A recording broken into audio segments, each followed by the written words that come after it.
Welcome to వీక్షణం. అంతా తూచ్, ఆధారాలు లేవు, ఇక కేసులు ఎందుకు? సో అంతా నిర్దోషులే. ఇది ఢిల్లీ లిక్కర్ స్కామ్ కేసులో కోర్టు ఇచ్చిన తీర్పు. మామూలుగా చాలా విషయాల్లో కథ మొత్తం మొదటికొచ్చిందంటారు, కానీ ఇక్కడ అసలు కథే లేదంటోంది కోర్టు. మరి ఈ 4 ఏళ్ల సిబిఐ అసలు ఏం చేసింది? ఇన్ని రోజుల దర్యాప్తులో ఆధారాలు ఏమీ సంపాదించలేదా? కోర్టు చేతిలో చివాట్లు తినాల్సిన పరిస్థితి అసలు ఎందుకు వచ్చింది?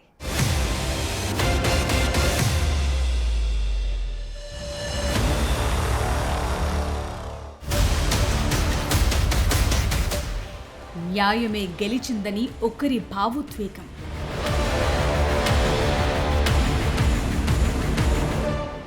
ముందే చెప్పామని మరొకరు,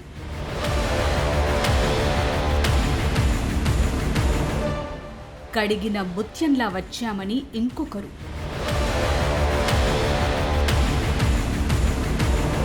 ఇలా ఒక్కొక్కరిది ఒక్కో రకమైన భావోద్వేగం. కానీ అందరి ఆనందానికి కారణం ఒకటి. ఢిల్లీలోని రౌస్ అవెన్యూ కోర్టు ఇచ్చిన తీర్పు. ఢిల్లీ మాజీ సీఎం అరవింద్ కేజ్రీవాల్, మాజీ డిప్యూటీ సీఎం మనీష్ సిసోడియా, తెలంగాణ జాగృతి అధ్యక్షురాలు కవిత, ఇలా మరో 20 మందికి ఢిల్లీ లిక్కర్ స్కామ్ కేసులో క్లీన్ చిట్ ఇచ్చింది కోర్టు. సిబిఐ వారిపై నమోదు చేసిన అభియోగాలన్నింటినీ కోర్టు కొట్టివేసింది. ఈ కేసులో 23 మంది నిందితులు తప్పు చేశారని, ఎలాంటి సాక్ష్యాలు లేవని తేల్చి చెప్పింది కోర్టు.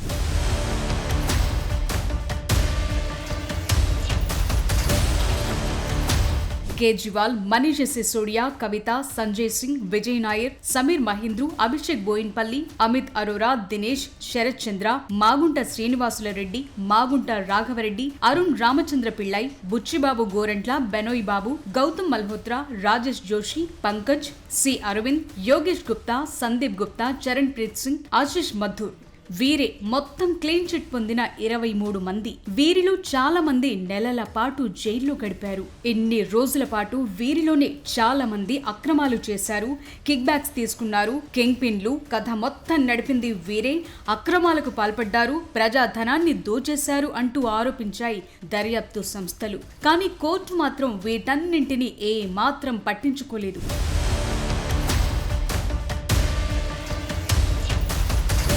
వీరందరికీ క్లీన్ చిట్ ఇచ్చే ముందు కోర్టు కీలక వ్యాఖ్యలు చేసింది. అసలు సిబిఐ దర్యాప్తు విధానంలోనే తీవ్రమైన లోపాలున్నాయంది కోర్టు. మనీష్ సిసోడియాపై ప్రాథమికంగా కేసు నిలబడేంత ఆధారాలు సిబిఐ సమర్పించలేకపోయిందనేది కోర్టు కామెంట్. ఇక కేజ్రీవాల్ విషయానికొస్తే రాజ్యాంగ పదవిలో ఉన్న వ్యక్తిపై సరైన ఆధారాలు లేకుండా ఆరోపణలు మోపటం చట్టపరమైన ప్రమాణాలకు విరుద్ధమని తెలిపింది. కోర్టు చేసిన మరో సీరియస్ కామెంట్ ఏంటంటే, ఎలాంటి ఆధారాలు లేకుండా కేవలం ఊహాగానాల ఆధారంగా ఈ కేసులో కుట్ర జరిగిందని సిబిఐ అధికారులు ఆరోపించారని చెప్పటం. అంటే కేవలం ఊహాగానాల ఆధారంగానే కేసును నమోదు చేశారని కోర్టు తేల్చేసింది. కానీ దాన్ని నిరూపించడంలో విఫలమయ్యారంటూ ఫైర్ అయ్యింది. ఎక్సైజ్ పాలసీపై 3 న్యాయ నిపుణుల అభిప్రాయాలు తమ కేసుకు మద్దతిస్తున్నాయని గతంలో సిబిఐ చేసిన ప్రకటనపై స్పష్టత ఇవ్వాలని అధికారులను ఆదేశించింది.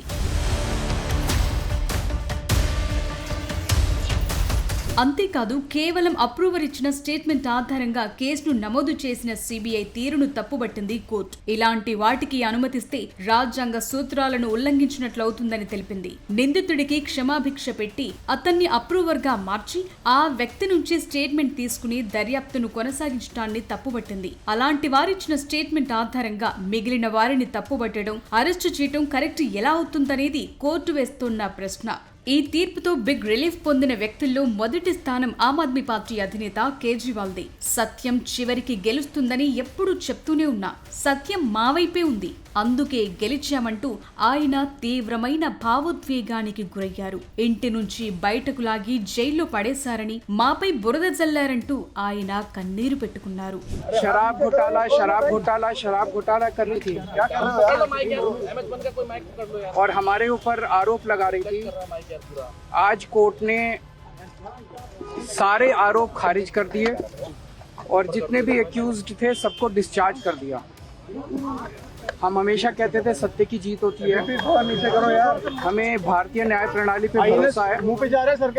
मैं जज साहब का बहुत बहुत शुक्रिया अदा करता हूँ जिन्होंने हमारे साथ न्याय किया, सत्य की जीत हुई। मैं हमेशा कहता था कि भगवान हमारे साथ है।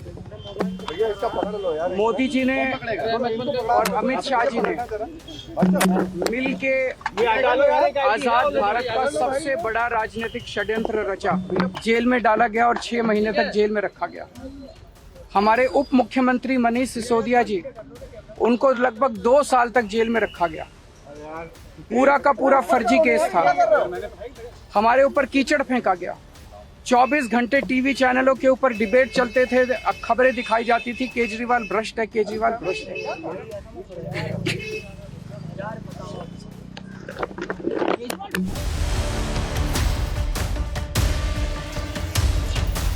కడిగిన ముత్యంలా బయటకొస్తానని ముందే చెప్పామని ఇప్పుడు అదే జరిగిందని చెప్తున్నారు కల్వకుంట్ల కవిత. ఈ దేశంలో ఏదైతే ఒక పొలిటికల్ వెండెటా నడుస్తోందో దానిలో భాగంగా పెట్టినటువంటి కేసుల నుంచి ఖచ్చితంగా కడిగిన ముత్యంలాగా నేను బయటికి వస్తానని నేను చెప్పడం జరిగింది. మరి అదే విధంగా ఇవాళ రావడం జరిగింది. ఎక్కడా నా తప్పు లేకుండా ఒక రాజకీయ పరంగా ఈ కేసు పెట్టారని చెప్పి మేము పదే పదే చెప్పిందే ఇవాళ నిజమైంది.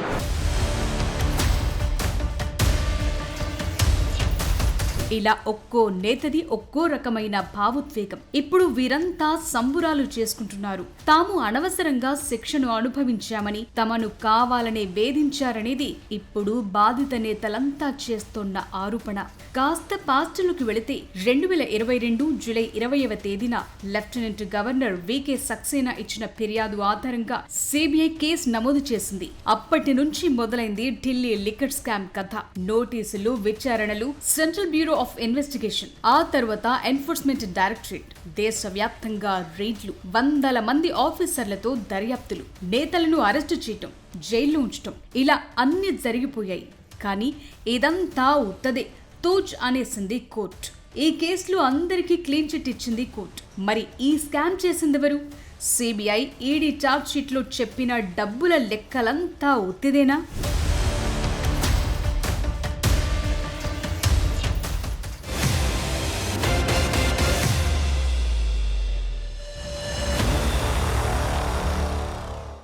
నార్మల్ పోలీసుల వల్ల కేసులు తేలటం లేదా?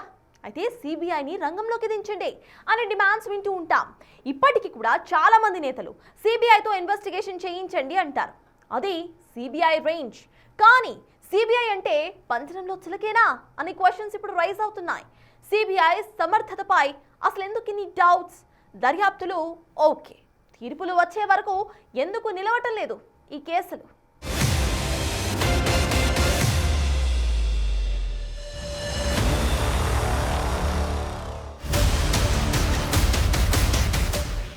సిబిఐ అంటే పంజరంలో చిలకేనా? ప్రభుత్వంలో ఎవరుంటే వారికి వంత పాడాల్సిందేనా? ఢిల్లీ లిక్కర్ స్కామ్ చెప్తున్నదేంటి? ఒక్క ఆరోపణ ఎందుకు నిరూపించలేకపోయింది? సెంట్రల్ బ్యూరో ఆఫ్ ఇన్వెస్టిగేషన్ దేశంలోనే అత్యున్నత కేసులను విచారించే దర్యాప్తు సంస్థ.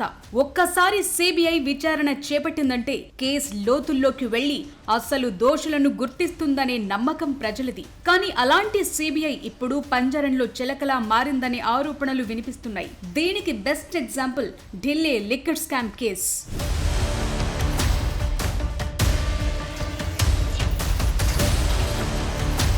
ఢిల్లీ లిక్కర్ స్కామ్ కేసు నమోదు నుంచి తీర్పు వచ్చే వరకు ఒక్కసారి పరిస్థితులు చూస్తే అనేక డౌట్స్ వస్తాయి. ఎందుకంటే 2022 జూలై 20న ఈ కేసులో గవర్నర్ ఫిర్యాదు చేయడంతో దర్యాప్తును ప్రారంభించింది సిబిఐ. అప్పటి నుంచి నోటీసులు, విచారణల పేరుతో చేసిన హడావిడి అంతా ఇంతా కాదు. దాదాపు 4 ఏళ్ల పాటు ఈ కేసు విచారణ జరిగింది. ఈ కేసులో ఇన్వాల్వ్ అయిన వారంతా విపక్ష పార్టీల నేతలే. ముఖ్యంగా ఢిల్లీలో ఉన్న ఆమ్ ఆద్మీ పార్టీ తీసుకున్న నిర్ణయాలపైనే ఫోకస్ చేసింది సిబిఐ. నిజానికి దర్యాప్తును చాలా వేగంగా కొనసాగించింది. ఛార్జ్ షీట్లను రూపొందించింది. కేజ్రీవాల్ ను కూడా అరెస్టు చేసింది. నేతలకు కనీసం బెయిల్ రాకుండా న్యాయ పోరాటం చేసింది. కానీ ఛార్జ్ షీట్ లో పొందుపరిచిన అనేక విషయాలను కోర్టు ముందు ప్రూవ్ చేయలేకపోయింది CBI.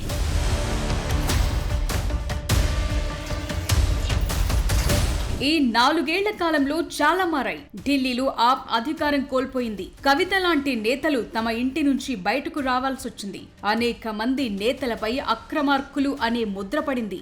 Minute to minute updates పేరుతో చేసిన హడావిడి కారణంగా ఓ రకంగా మానసిక క్షోభను అనుభవించారు బాధితులు, వారి కుటుంబ సభ్యులు. మరి వీటికి సమాధానం చెప్పేదెవరు అంటే ఇప్పుడు సమాధానం లేదు. ఇప్పుడు ఈ కేసును విచారించిన అధికారులపైనే విచారణకు ఆదేశించింది కోర్టు. ఇది కదా ఈ కేసులో అసలైన ట్విస్ట్.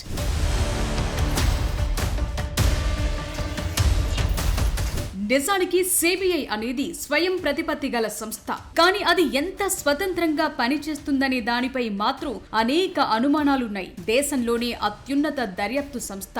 సాధారణ పోలీసులు తేల్చలేని కేసులు సిబిఐ తేల్చేస్తుందన్న నమ్మకం ఉండేది. ఒకప్పుడు ఈ పేరు వింటేనే క్రిమినల్స్ లో ఒక రకమైన భయం ఉండేది. కానీ అది తగ్గిపోతూ వస్తోంది. ఎప్పుడైతే దేశ అత్యున్నత న్యాయస్థానమైన సుప్రీంకోర్టు సిబిఐని పంజరంలో చిలుక అని చెప్పిందో అది నిజమే అనేలా పరిస్థితులు కనిపిస్తున్నాయి. ఢిల్లీ లిక్కర్ కేసు విచారణ ప్రారంభంలో సిబిఐ చూపించిన స్పీడ్ కు అంతా షాక్ అయ్యారు. కానీ ఆ వేగం నేరాన్ని ప్రూవ్ చేయటంలో మాత్రం చూపించలేకపోయింది.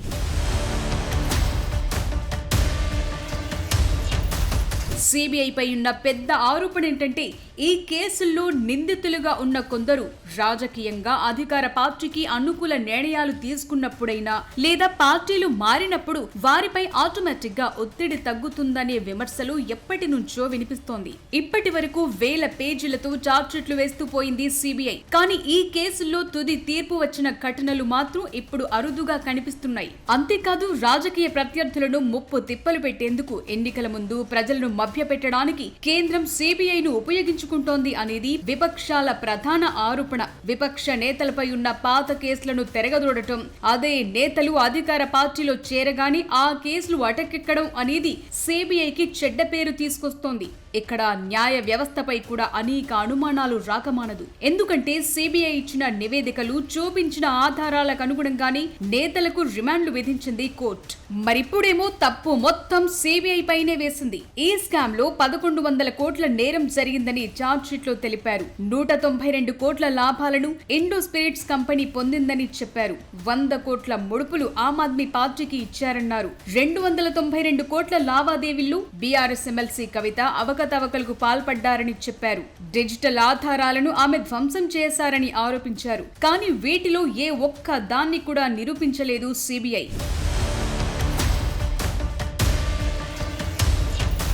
2G కుంభకోణం, దాణా స్కామ్, జగన్ అక్రమాస్తుల కేసు, వైఎస్ వివేకానందరెడ్డి హత్య, ఎలక్టోరల్ బాండ్ల కేసు, ఇలా ఎన్నో రాజకీయాలను ప్రభావితం చేసేలా కేసులను డీల్ చేస్తోంది సిబిఐ. వీటన్నింటిలో కూడా ఏళ్లకేళ్లుగా విచారణ జరుగుతున్నా ఎక్కడ వేసిన గొంగళి అక్కడే అన్నట్టుగా ఉంది వ్యవహారం. మన తెలుగు రాష్ట్రాల విషయానికొస్తే ఆయేషా హత్య కేసును తేల్చలేకపోయింది సిబిఐ. వివేక హత్య కేసు విచారణ నెవర్ ఎండింగ్ సీరియల్ గా కొనసాగుతోంది. జగన్ అక్రమాస్తుల కేసులో ఇంతవరకు ఏం తేల్చలేదు. కానీ ఈ సాగదీత ఆధారాలు సంపాదించకపోవటం కారణంగా కొన్ని పార్టీలకు రాజకీయ లబ్ధి జరిగింది. ముఖ్యంగా లిక్కర్ స్కామ్ కేసు పుణ్యమా అని ఢిల్లీ ఎన్నికల్లో బీజేపీ గెలిచింది. లోక్సభ ఎన్నికల ముందు కీలక నేతల అరెస్టులు జరగటంతో ఆ ఇంపాక్ట్ ఆయా పార్టీలపై పడింది. తెలంగాణలో అయితే బీఆర్ఎస్ టార్గెట్ గా అనేక విమర్శలొచ్చాయి. ఆ పార్టీ ఓటమికి ఈ అంశం కూడా ఒక కారణంగా మారిందనే ఆరోపణలున్నాయి.